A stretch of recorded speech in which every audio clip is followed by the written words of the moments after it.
Yam, the Supreme Personality of Godhead, who? Dharma, karma, artha, vimukti, kamaha.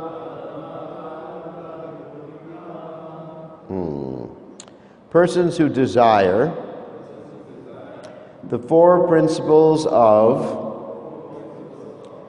religion, economic development, sense gratification, and salvation. Bhajantaha, by worshiping.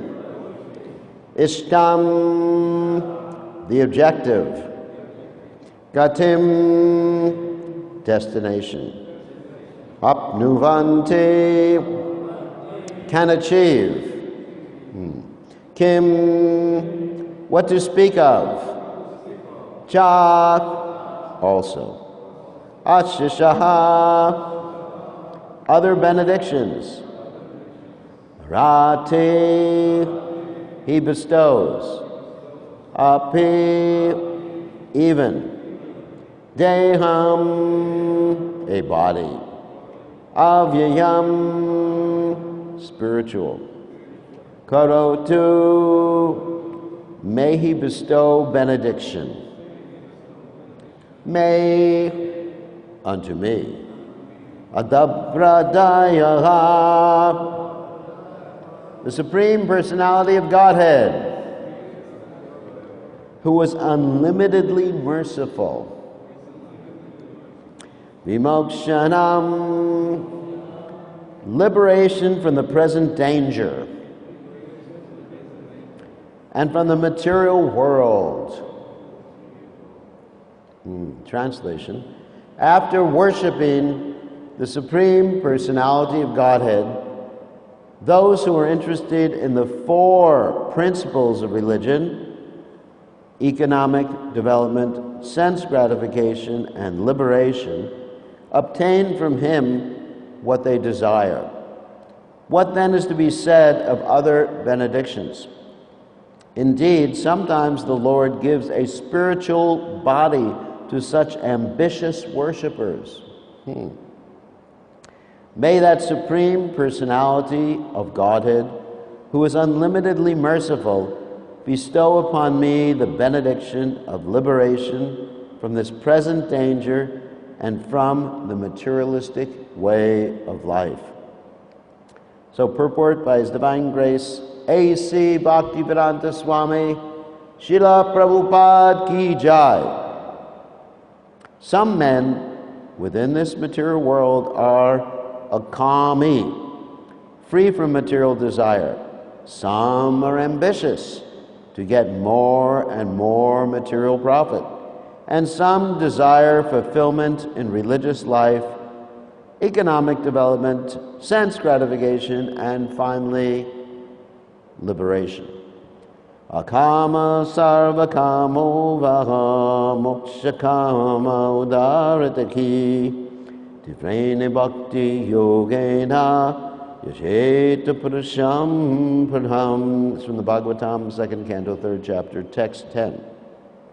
It is recommended that whatever one's position, whether one demands no material profit, all material profit, or ultimately liberation, one should offer his obedient devotional service to the Lord, and one will get what he desires. Krishna is so kind.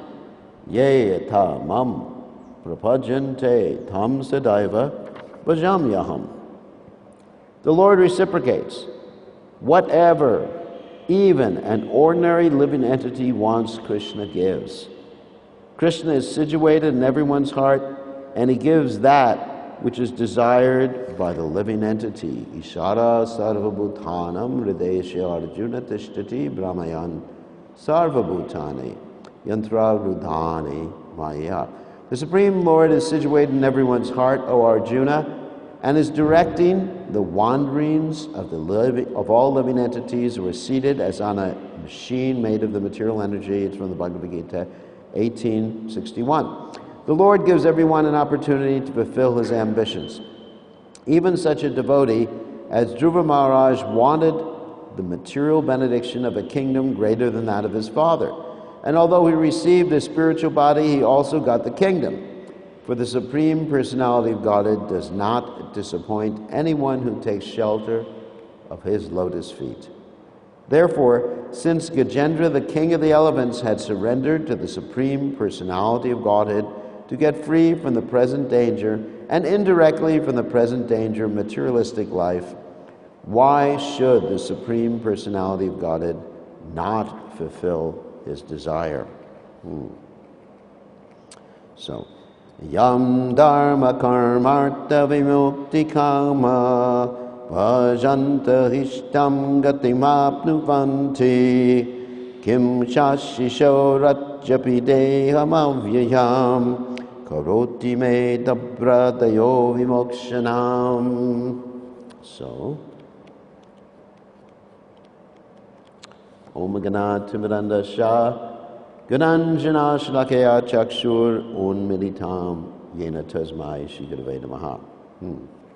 There's a complementary verse in the 5th canto of Srimad Bhagavatam, 19th chapter, text 27, where Krishna actually states that he fulfills the desires of the living entities, but he's not so foolish as to fulfill desires that will take them away from Krishna consciousness. So, there's what we call in English a caveat. Caveat means like a condition upon Krishna's fulfilling your desires. He will not fulfill your desire if it takes you away from Krishna. Like if you're desiring to win the lottery or something like that, you probably won't be successful.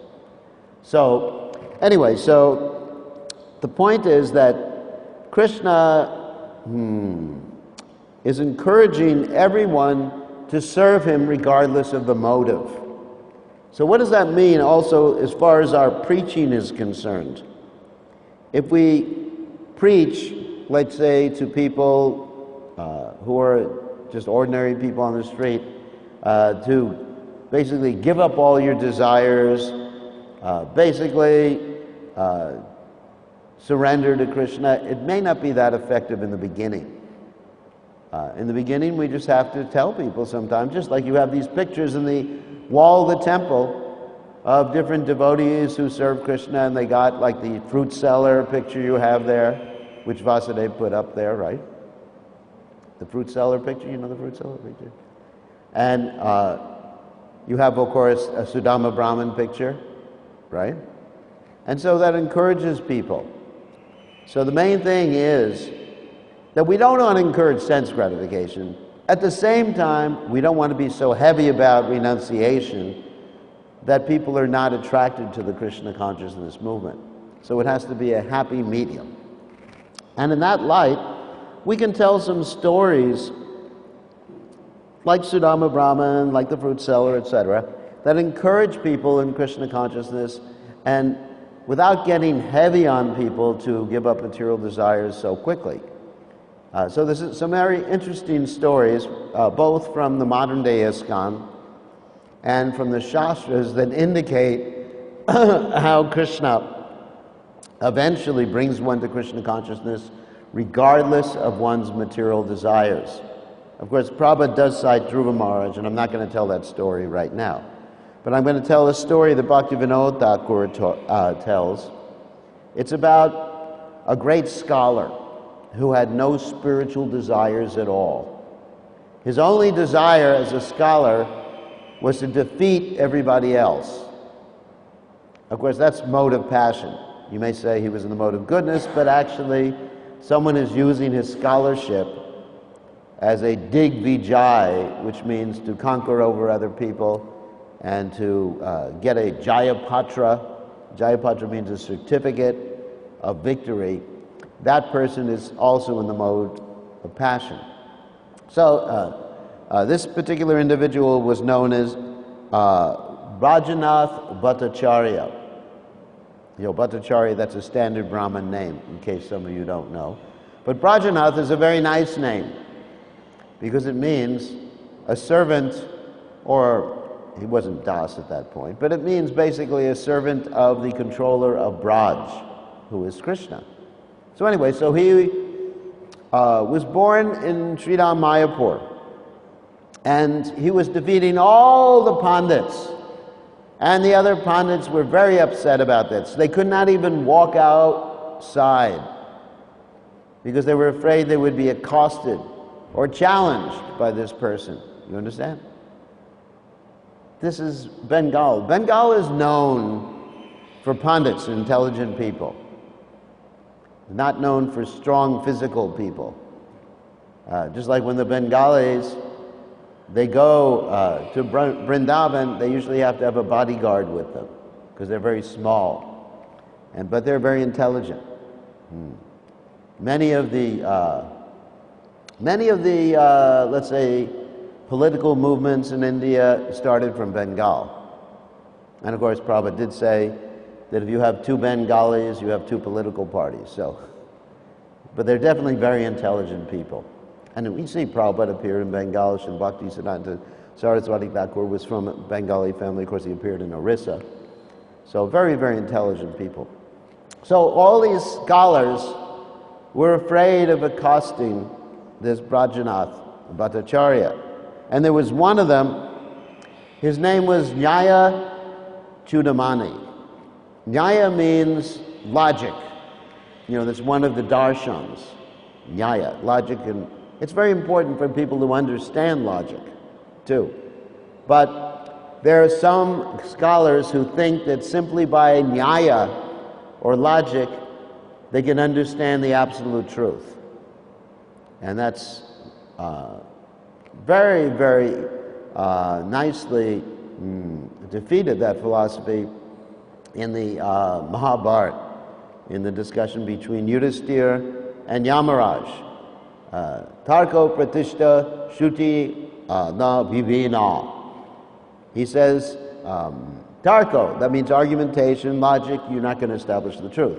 So anyway, so this other scholar, this Nyaya scholar, Nyaya Chudamani, he wanted to stop Brajanath from being such a good scholar because he was scared of him and he wanted to be a better scholar. But he couldn't do it with his intelligence. So when intelligence fails, start to worship the demigods. So his whole concept was to worship the demigods, particularly Durga, and to get a benediction to sort of either kill Brajanath or to neutralize him. So in order to properly do this left-handed tantric stuff, there's left-handed tantra and right-handed tantra. Tantra means, basically the word tantra means to connect. It's not a bad word, just like if you say someone is a tantric, of course that probably means they're just into tantra and not the goal of life. But there's Krishna conscious tantra. That means activities that connect us with Krishna, like the rules and regulations of deity worship and other aspects that are mentioned in the Narada Pancharatra. So, but there's left-handed tantra. And you know, just like when I was joining the movement, before I joined the movement, there were many tantrics in the United States. Interesting. Kundalini yoga they did. And actually it's described, if you want to do Kundalini yoga properly, you have to eventually eat from a skull of a person. That's how left-handed it is. You imagine, you know, sit down here for prasadam. Oh, bring out your plate, please. Oh, here's so-and-so's skull. And you just dip into it, you know. That's a tantric. And actually there was one of my godbrothers who was touring India before he joined the movement. And he accepted a guru who was the tantric, and the guru was ready to offer him as a sacrifice. This happens. So anyway, so this particular tantric, he went to the best place to perform tantric activities, which is the crematorium. If you want to curse someone, this is an instruction for all of you. If you have an enemy, you want to curse them, you go to the crematorium and worship Durga. Do that. No, don't do it. I'm just saying it facetiously, jokingly. So he went to the crematorium. So for a whole month he was fasting and performing Durga Puja and lying on the graves and saying, Durga, stop this Brajanath Bhattacharya. And finally, after a whole month, it started raining like we saw here, yesterday, the day before. And he heard a voice from the sky saying, don't worry, Brajanath will no longer challenge you and teach Nyaya Shastra. Okay, so he was very happy. He went home with full faith in Durga, because Durga is there. She can grant the benedictions. As Krishna says in the Gita, quickly the demigods grant benedictions to devotees, their devotees. But their fruits are limited and temporary. So anyway, so he went home, and at the same time, Brajanath was doing his Nyaya studies or preaching, and then a young man came to him, one of his new students came to him, and he said, Brajanath, have you actually heard of this most expert person in Nyaya? And he said, who is that most expert person? He said, he's no longer here in this world, but his name was Nimai Pandit.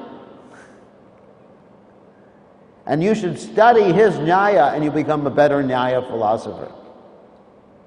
And so Brajanath was thinking, wow, this is fantastic. So what he did was he was looking all over for Lord Chaitanya Mahaprabhu's, that's Nimai Pandit, for those of you who don't know. Nimai, Lord Chaitanya. He was looking all over for Lord Chaitanya Mahaprabhu's or Nimai Pandit's exposition or writings on Nyaya Shastra. And in order to understand that, he went to see some of the great devotees there who had previously been associated with Chaitanya Mahaprabhu. And he began to question them about Lord Chaitanya's Nyaya. Of course, sometimes the great devotees, when they see someone who's materially interested, they'll just talk to him about small talk. You know, because you don't instruct the faithless about the glories of the holy name. But at least you just make friends with them. So he would go to the great sages and say, tell me about Lord Chaitanya's Nyaya. And they would say, well, he was very expert. And maybe they presented some aspects of his philosophy, of the Nyaya of Chaitanya Mahaprabhu. And so by that association, even though his desire was very materialistic, he wanted to become a better scholar. That's materialistic. Because of that, he was associating more and more with the great devotees and performing some service. That's called Agyata Sukriti, where one does service without knowing it, or one gets pious or spiritual benefit without even knowing it. And that's one of the advantages of us going out in Harinam, distributing books and everything like that. When people hear the holy name, whether or not they know what the holy name is, then they still get benefit. Like Prabhupada even commented, when devotees presented him a negative article in the newspaper, the negative article criticizing the devotees was saying, those Hare Krishnas, they always chant Hare Krishna. I don't know why they always chant Hare Krishna.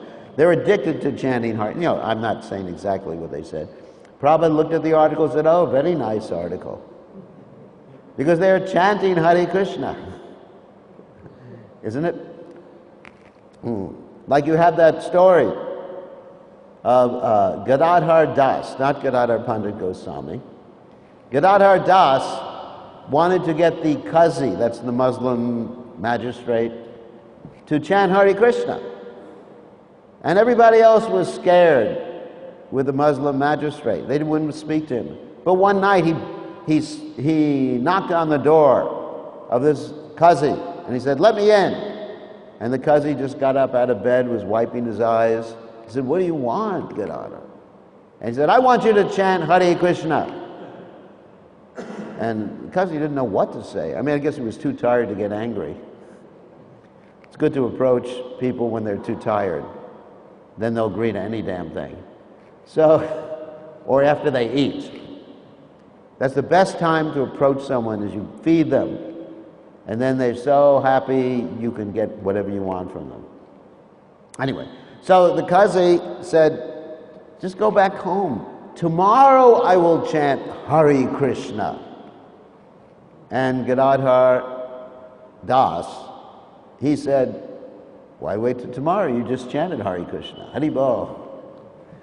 So, devotees are like that. Of course, sometimes we get people to say, try to get people to say Hare Krishna, and they don't.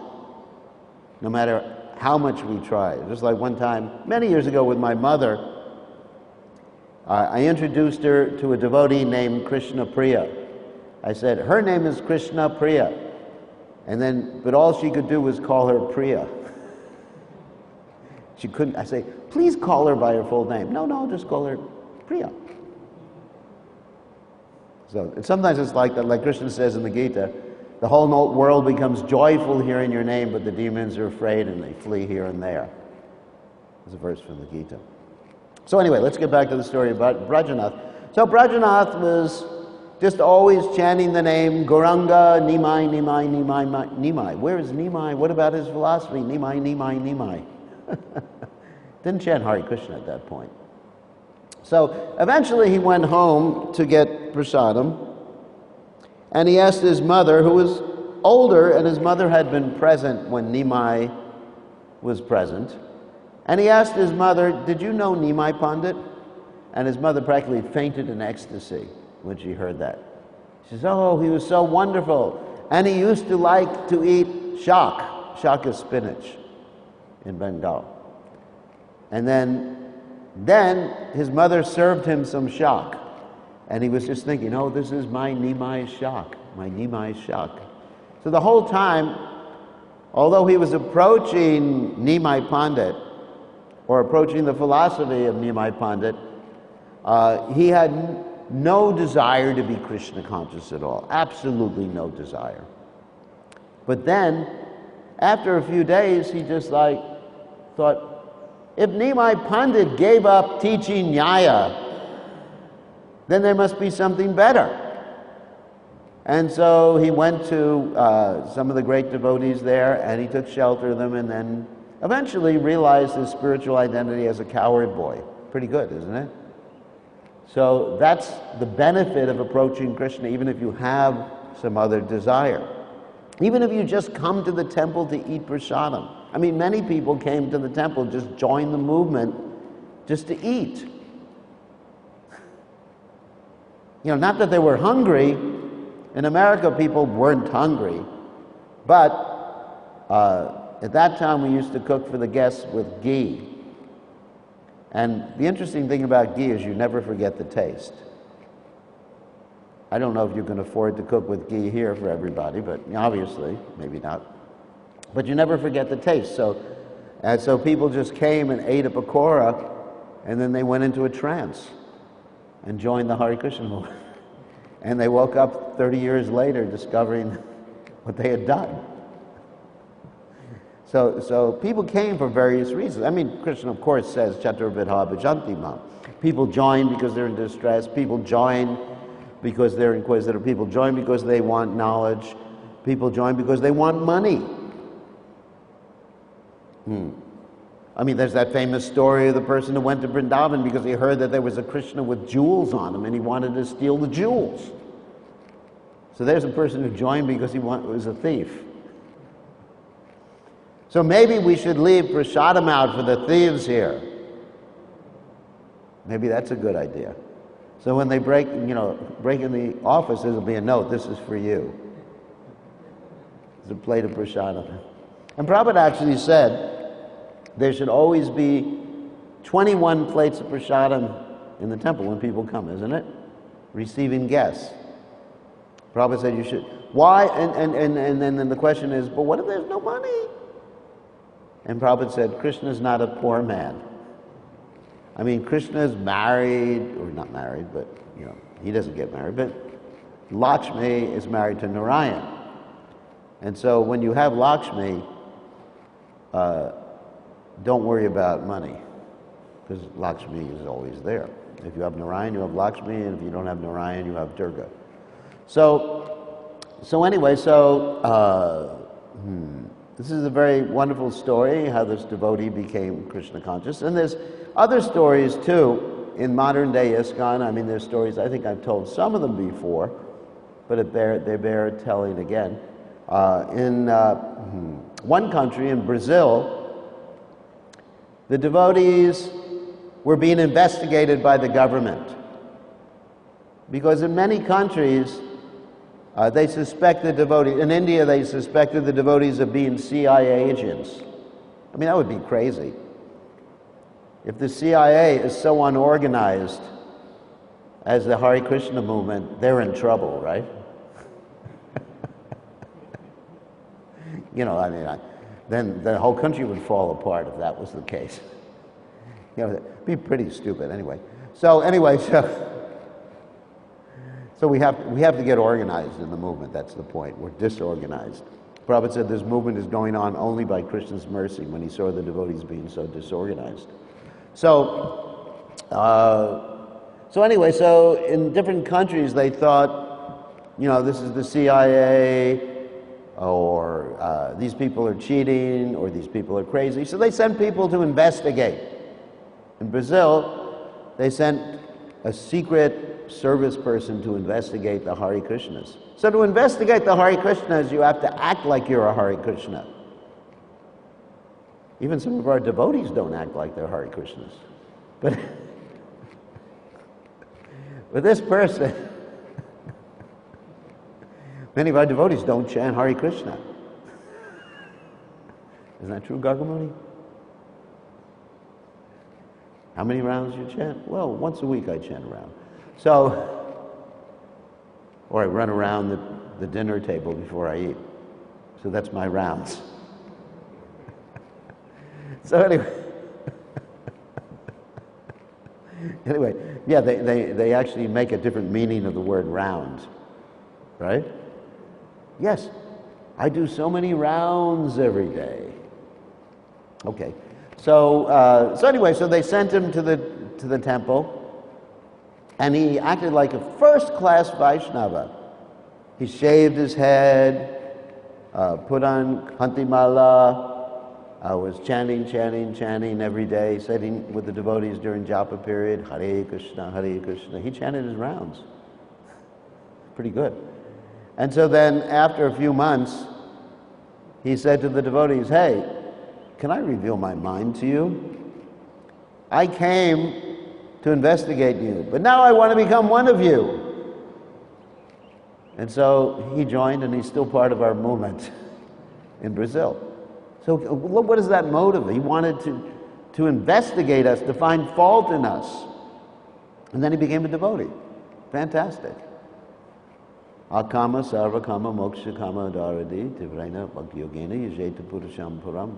He was a very enthusiastic devotee. And just one more story. Once upon a time, Prabhupada was on an airplane, and he was taking something called chidwap, which means the puff rice. Prabhupada liked this puff rice and slightly fried with peas in it and everything like that. You have that here sometimes? Yeah, very nice. A lot of salt. So anyway, so Prabhupada was eating it, and the stewardess walked by Prabhupada, and the stewardess just wanted to, her tongue was out of control. So she just like picked some up and threw it in her mouth. Oh, very nice. And that was it.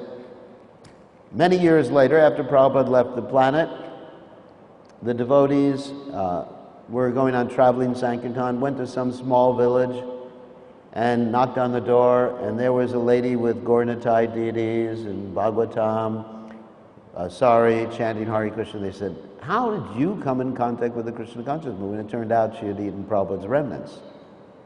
And she came in contact with the Krishna consciousness movement. Pretty amazing.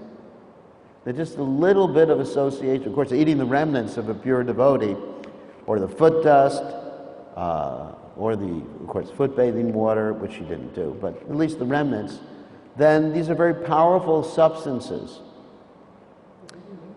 What? India? No, then it was in Brazil again.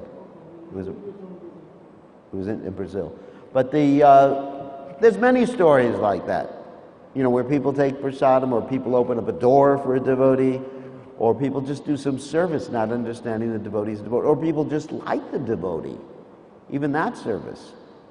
And then eventually or people eat a sweet ball, like Prabhupada gave that story. If you distribute these Simply Wonderful, someone will come to the temple, someone will join us, someone will become Simply Wonderful. So there's that whole famous story like that. So the point is, when we are going out, and we should be going out to bring people to Krishna consciousness, we have to be sometimes in like a pin, out like a plow. In other words, we have to engage people according to how they're willing to be engaged. And then we also have to act like perfect ladies and gentlemen, so people will appreciate.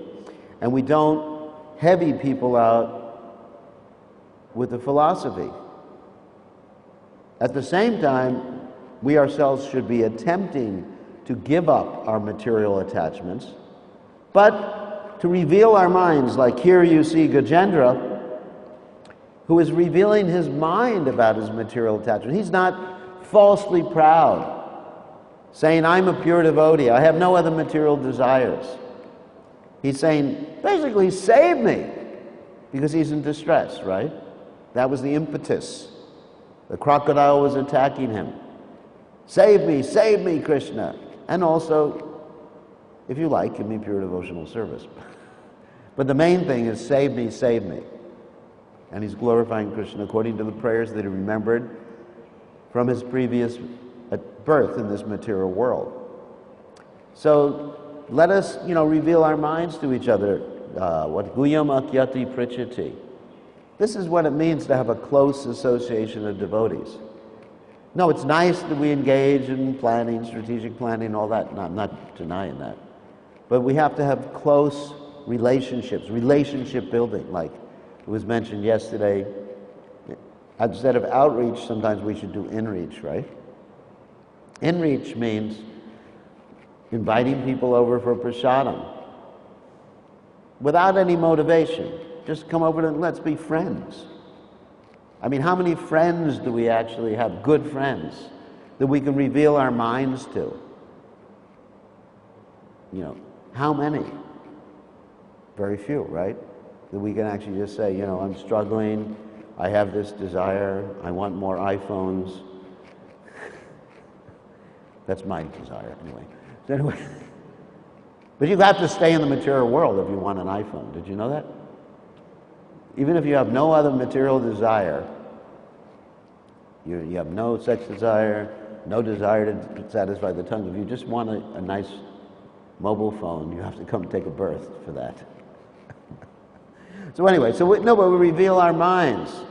How can I help you? We give prasadam. We give gifts. It's not bad to have a birthday party. When I was a new devotee, if we even talked about birthday parties, the person was in Maya, probably kicked out of the movement. If he mentioned, you're going to have a birthday party. You're in Maya. We only celebrate Krishna's birthday. And Prabhupada's. And great devotees. But this is nonsense. Najayate mriyate vakadachan nayam bhutva bhavita vana bhuyaha. There is no birthday. Krishna says in Gita, right? There is no birthday. So, sometimes we can celebrate devotees' birthdays, devotees' marriages. We celebrate. We should celebrate these things. It's a movement of celebration and of loving exchange. If we have an opportunity to engage in loving exchange, whether it's holy or a birthday or something, we should do that. We need personal relationships. We don't want to be too transcendental, or else no one will be attracted to our movement and we won't be happy in the movement. So anyway, let's be honest. We have certain needs, basic needs. So, on that happy note, any questions or comments? Or arguments, or problems, or issues? Well, the translation says, despite having all these material desires, sometimes The Lord gives you a spiritual body. Yeah, so that's the point. And but if you look at the process, in case of worship is very much. First birth was Nilkashpu, Nanak, then Brahma Kumbhakarna, Yeah. Shishupal, and Dhanvanka. Yeah. And then lastly they become the Giant Jaganmata, yeah. That means for the first three births they take spiritual body until the last birth. That's right. That means, Sometimes it takes time. yeah, but we have to come to Lord Chaitanya's mission. Then Yes, obviously you have to come to Lord Chaitanya's mission, but you have to start, a journey starts with a single step. Don't be, like Prabhupada said, big monkey, big belly, Ceylon jumping, melancholy. If we think we're more advanced, like we think we're, obviously we think we're like Hanuman, and I think I can jump to Ceylon, I can't even jump to my room. At my age, I can't even jump in kirtan. So, if we think we can jump to Ceylon, what are we going to do? Break some bones. So, in the same way, we should be honest about our position. Obviously, Najanam Sundarim, obviously that comes later. Mama Janmani Shvare Bhavatad Bhakti Hoikta Kijwaye. And like Prabhupada, I mentioned this before in class, like when a devotee said to Prabhupada, I only want to take birth in this material world to serve you. And Prabhupada said, no, you should want to go back to Godhead. That's not the highest, obviously. The highest is Narayana Paraksave Nakutasana Bhiviti. The highest is actually wanting to serve Krishna birth after birth. But we have to be honest about our position. Do we actually want to serve Krishna birth after birth in this material world and suffer? Do you want to do that? I mean, very few people want to do that. People like Prabhupada, that's Prabhupada's position. We want to get the hell out of here. I mean, speaking about myself. Isn't it? And sometimes I think I'm more advanced than I am, and then I realize. So we should be like that too, just honest with ourselves, honest with others. Have close relationships. Be friends. Love the other devotees. Encourage the other devotees. Don't blast them for their Maya. Encourage them in a spirit of devotion. Krishna says in the Gita that we should encourage people in the spirit of devotion. Like that. Not, that's preaching, or it's sharing. Rather than using the word preaching, we're sharing Krishna consciousness. We're sharing the loving exchanges. Everyone will be attracted to loving exchange. Just like we have this nice program in the United States called Krishna West. Some of you have heard about it before. Here we can open up a branch too. We have t-shirts we can sell you all, Krishna West t-shirts, and stickers and everything. So basically what it is that people come and we have loving exchanges with them in a Krishna conscious way. And they're joining. We have like 20, 30 people chanting japa. And it's not even in an institution. It's not in the temple. We use a big house, just an ordinary house in a very warm, friendly atmosphere. No institutional setting. It's a warm, friendly atmosphere with a dinner table. And when we have kirtan, people can play whatever instrument they want. They have didgeridoo or something like that. Anyway, so many instruments, you haven't even heard about these instruments. Everyone pulls out their instruments, pianos and everything. We have a big kirtan. Just like you'd see in the beginning days of the movement, the films on 26 2nd Avenue, they were going out with a big bass drum on kirtan, right? And even in the temple, they dragged an old piano into the temple and someone was strumming the strings, right? They didn't know how to play the piano, so they're just going like this on the piano strings. And so basically that's what we're doing. It's a home environment and people feel so comfortable and we're friendly and we celebrate people's birthday parties and we chant Hare Krishna and we have prasadam and we read Bhagavad Gita. And we have seminars. Actually, we do many things. We have seminars. Sometimes I'll go there with a PowerPoint and do a seminar. A very easy seminar for people to understand. So there's training, there's reading, everything's there, but it's in a very warm, friendly environment. There's no threats, like you have to shave your head or wear bed sheets to join the Hare Krishna movement. I mean, that's very threatening for people, isn't it? It was for me. It took me 2 or 3 more years to join the movement before I could put bed sheets on my body. It was hard. And going out the first day on Sankirtan and having all my friends look at me wearing that thing in the streets, oh my God. I dove into every storefront so no one would see me every time a car drove by. It was the hardest thing I've ever done in my life, is to put a dhoti on. I wouldn't mind climbing the Himalayas, doing any of those other things, but putting a dhoti on, now it's all right. Yeah, I've adjusted after 50 years in the Hare Krishna movement.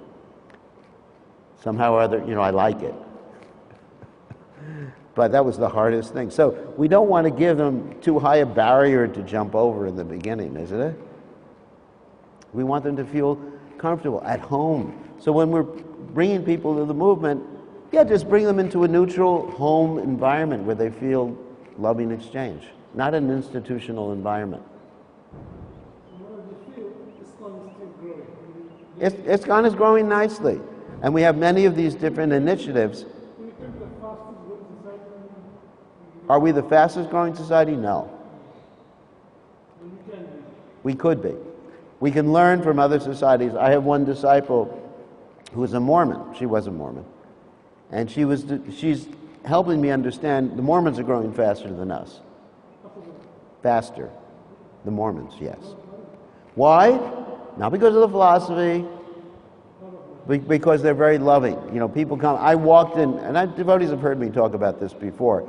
I walked into a Mormon service, and they treated me better than they treat me in the Hare Krishna temple. And I'm a guru. Can you imagine? Everybody thinks, oh, they treat you so nicely, they bathe your feet and everything like that. Jai, jai, jai, you.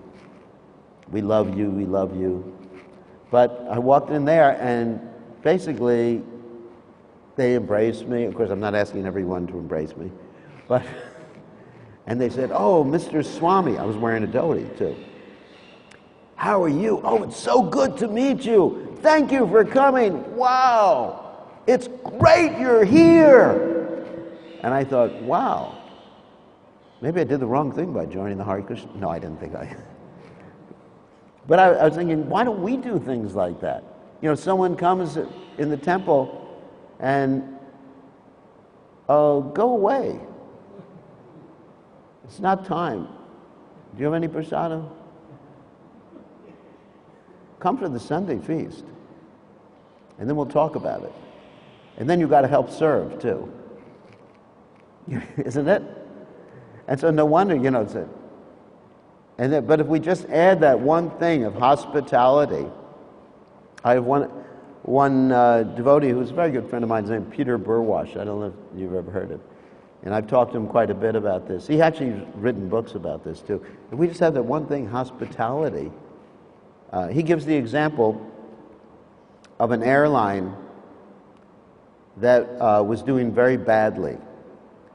But they were efficient, they had good planes and everything like that. But what happened was that when the people were finished flying, no one said goodbye to them.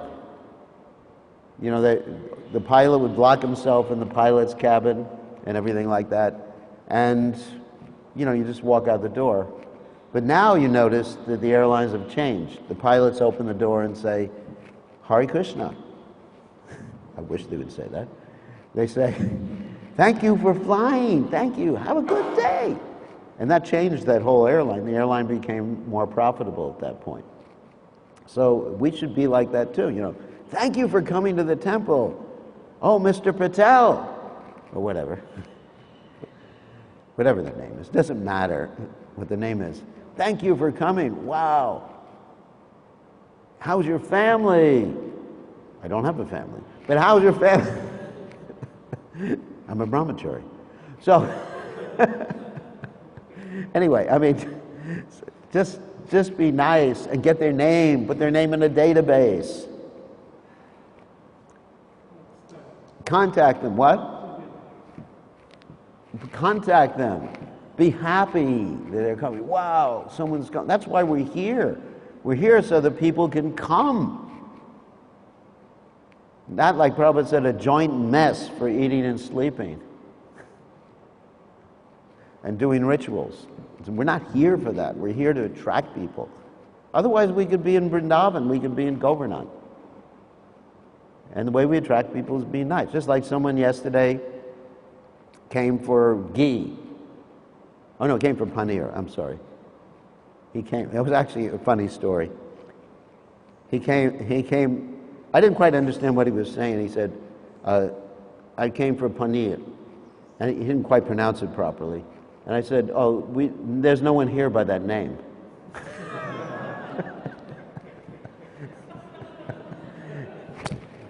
I was talking about Mr. Paneer or something like that.